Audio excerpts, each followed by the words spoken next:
and shall be turned into fables. How many people do you share Christ with and share the Bible with, and they say, that's just a story. That's just made up. That's a fable. That's where we live today. That's our society. But share the truth anyway.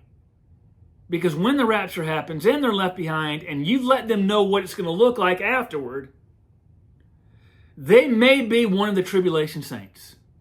Your witnessing can live on after you go to heaven or die because they see what you said was happening. That's why when I'm witnessing at the sauna and the steam room at the YMCA or with soccer games and basketball games, I always include what's getting ready to happen. The rapture and what's going to happen shortly after the rapture. The appearance of the two witnesses, the 144,000. Israel being attacked by the king of the north. Thus Israel thinking whoever this Antichrist is their Messiah.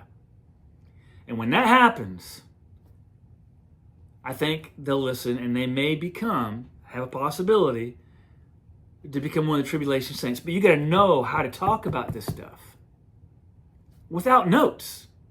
You don't know what question's coming. That's what's so great about what Charlie Kirk did. And I tell you what, every time he did that, he learned something. He sharpened his skills. He sharpened his intellect.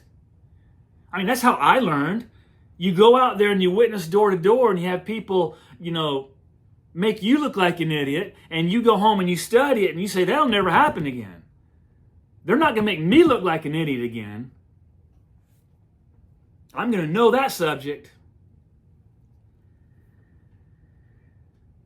So we're living in those times where people have itchy ears. They don't want to hear the truth. They want to hear stories. They want to say, you're a good guy. You're okay. You're going to heaven.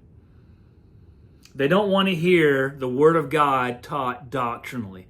And when the Bible talks about studying the Word of God, the first thing is doctrine. Doctrine, reproof, exhorting, all of that follows doctrine. Because if your doctrine's not right, you can't do any of the other. Because thou sayest, I am rich and increased with goods, this is in Revelation 3, and have need of nothing. That's what the church is saying. You don't need anything. And knowest not that thou art wretched and miserable and poor and blind and naked. And Jesus says to the church of Laodicea, I'm going to close with this. I counsel thee, buy of me gold. That's the glory of God. But you know what? You can't buy it with money. It was bought already.